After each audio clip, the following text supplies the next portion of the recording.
Hi, my name is Michael Paige. I am the Chief Technology Officer of R2 Integrated. And today we're going to talk a bit about measuring and influence the customer journey to gain a competitive edge, really by increasing conversion, retention, and loyalty through analytics. So we're going to talk a little bit about making good marketing investments, providing data and insights to those that need it, learning from your digital experiences, and then tuning conversion. It's an active and not a passive activity. And then, of course, continuously learning and then activating on what insights that you derive. So in this session, we're going to hear about how a global manufacturing customer is looking to achieve success and here to talk about it is Tony Martin, Director of Regional Marketing at WR Grace. Welcome, Tony. Hey, Michael. Thanks for having me. Well, thanks for coming back. I appreciate it. Yeah, my pleasure. Love it. Love the Adobe Summit. Wouldn't miss it for the world. Well, excellent.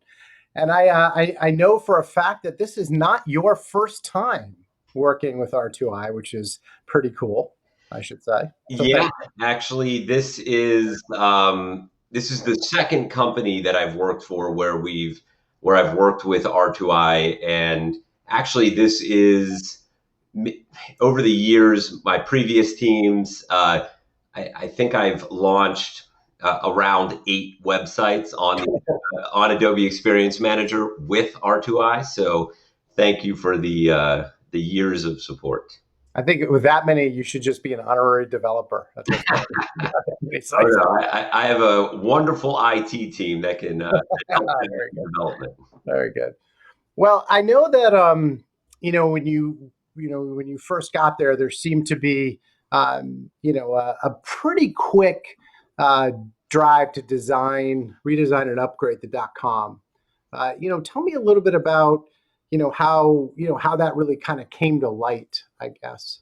Yeah. So it's kind of a long story, but when I first started at Grace, just to be very clear, the conversation around redesigning, rebuilding our digital foundation, it was already happening, but in order to actually get that approval and get the project moving, we had to convince that senior leadership that this B2B website that was traditionally just used as a corporate communications tool is actually something that's going to be driving the business. And when I first started, my boss at the time said, "Hey, Tony, I need you to do an audit of all the leads, all the new business leads. I want to know, where are the leads coming from, which business segment is converting at which rate, and which region has the most number of leads." So I started this audit. I started this project, and what we discovered, as we pulled back each layer of the data, was that a sizable amount of the leads, new business leads for this one particular division of the company, were coming from the website. And when I kept digging and digging, we discovered that we could see that they were coming from the website within our CRM, but we had no idea, which page of the website, what were they engaging with. We could kind of see where they were coming from. We could see, a good amount were coming from Google, organic search, but what kind of keywords were driving them to the website. So in terms of analytics around, the data that I needed to put together that business case, it was a bit of a challenge in the beginning, but we were able to gather enough data to show that, this website was providing us with such a high amount of leads that we were able to put together that business case that most companies need to put together to do a big rebuild like this. And once that business case was put together, with working with IT and corporate communications, and when we presented it to the senior leadership, it was there was very little friction in getting the approval once that business case was put together. And so the drive was to get get these leads with some information in the sales team's hands so they can make a meaningful connection. Yeah, that's right. I mean, to me, it really starts with what's in CRM. What data is making its way into our CRM that we can take action on. So if someone on our team wants to reach out to one of these leads, one of these people who want to do business with us, we should be able to right off the bat be able to gauge what their interest is in based on what they've engaged with on the website. Yeah, that makes perfect sense. Yeah. You've really challenged R2I to drive the analytics capability. So what's your vision for launch and where are you hoping to take it? So this is going to sound kind of boring, but um, our vision for launch is to get the basics right. And I know that that doesn't sound too exciting, but really, when we're looking at our data and all of the different stakeholders that are coming to our website, I mean, Grace is a very cool company to work for. We are involved in many different industries. We're involved in everything from refining crude oil to coatings additives to plastics, and we're also a big player in the pharma space. So we have all these different stakeholders from different industries coming to our website. We also have, you got to consider the people who are coming to our website looking for a job, career seekers, investors.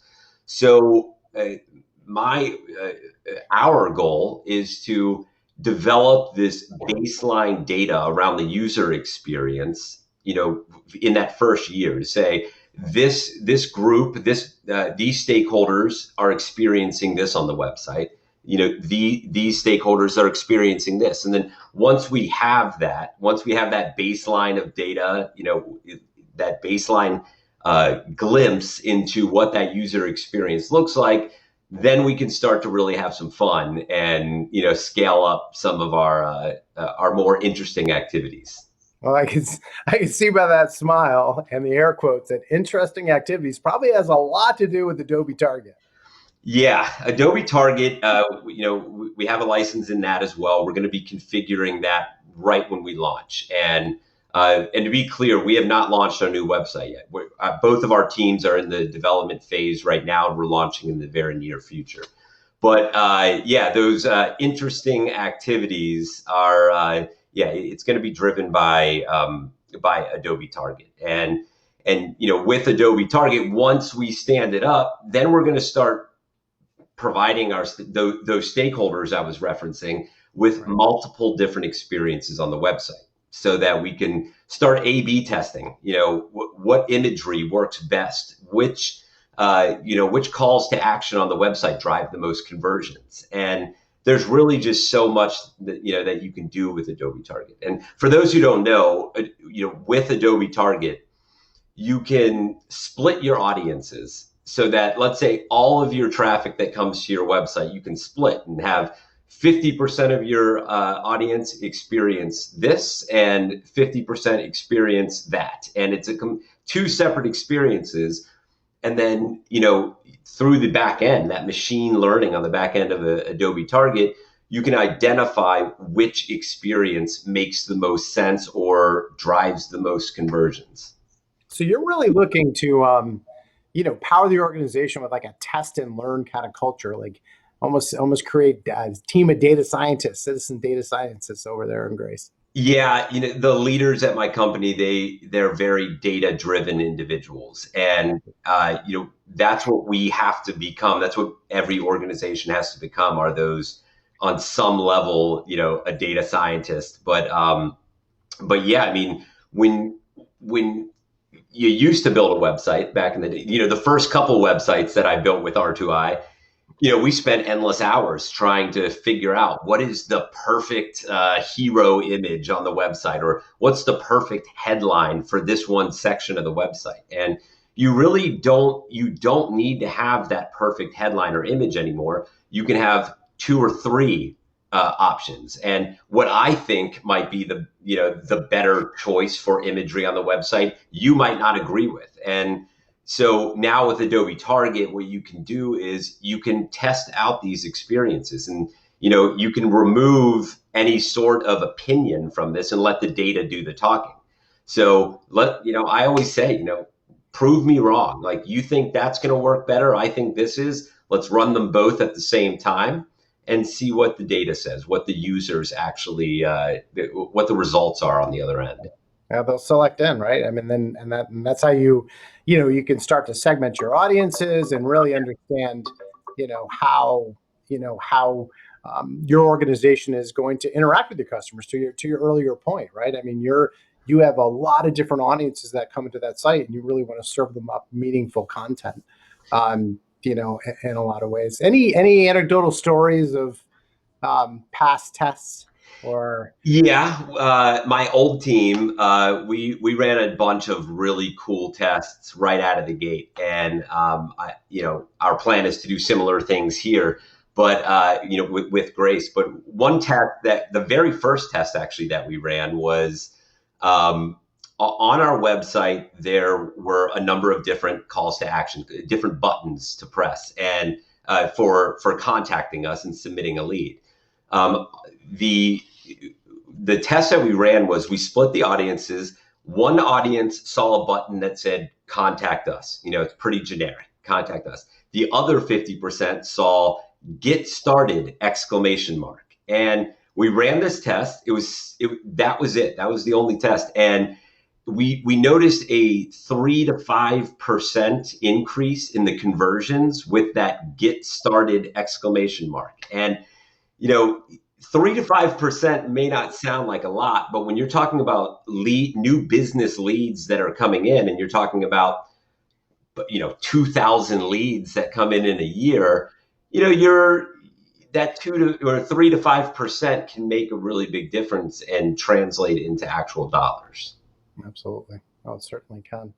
And I know that we've started to talk about how we can kind of connect both the site experience in your email channel, really around kind of pumping some of what we learn on the site into CRM and into, and then, into the contact. And so you're really about kind of powering that sales team, right? To give them, almost like that, that seamless interface between digital to they become almost clienteling almost. Yeah, I mean, really, you want to enable the sales team, empower them with as much data that they can have so that they can customize and personalize that communication back to them. So there's the sales team communication, but there's also that immediate communication that takes place. So, when any one of us submit a form on a website, you generally will receive an email that says, "Hey, Tony, thank you for submitting a request. Someone will be in touch with you shortly." So the idea, to get a little bit further down that personalization journey would be to expand on that based on what they've engaged with on the website. So I referenced how we're involved in coatings additives. So if somebody submits a form for our coatings business, that they'll receive a thank you email that would say, "Hey, Michael, thank you for submitting your interest on our coatings additives. Here are some additional things that you might be interested in. Or maybe here's an article in the blog section of our website that's geared towards your interests." So having that data flow from your website into your analytics and into your marketing automation software is crucial if you want to be able to stand up those personalized experiences. But then, like I said, that's that initial thank you strategy. But then once it gets down into our, lead management and sales team, like I said, you want them to be empowered with that information to say, okay, Michael downloaded this brochure. He's probably interested in this. So I'm going to craft my message and give him a more personalized response. Well, that's super cool. Do you see the website kind of, everyone gets their own kind of homepage when you show up, or like, what's like, how far are you going to take it, Tony? I guess that's So that was another test that my previous team ran before was Let's say Michael came to our website and engaged with some codings content. The next time you come to our website, the imagery on our website might be geared towards that content that you previously engaged with. Or maybe it's your first time visiting our website and you clicked on one of our ads that was for our coatings additives. By the time you get to our website, that experience would change for you and position that coatings content a little bit higher up on the website, or maybe the homepage image and the hero is geared towards coatings or refining or plastics, whatever it is that you've clicked on that is specific to content on our website. That's super cool. I guess the last question I would ask is, you're kind of going down this personalization road, right?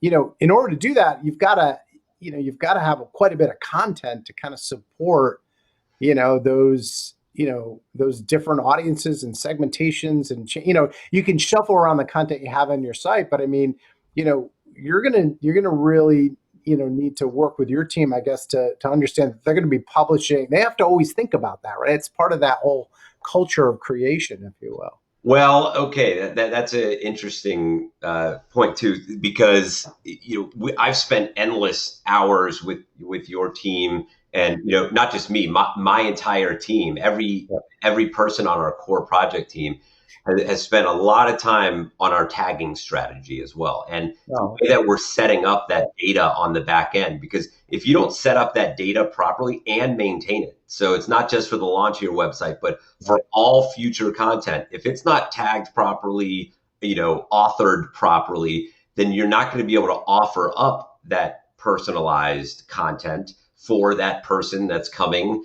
that's interested in refining our refining content. If we're not tagging that and setting that up from a data standpoint properly, your personalization strategy is just not going to work. So if you want to really build that user experience, data maintenance on the back end, being very strict with those authoring guidelines, it's crucial to success.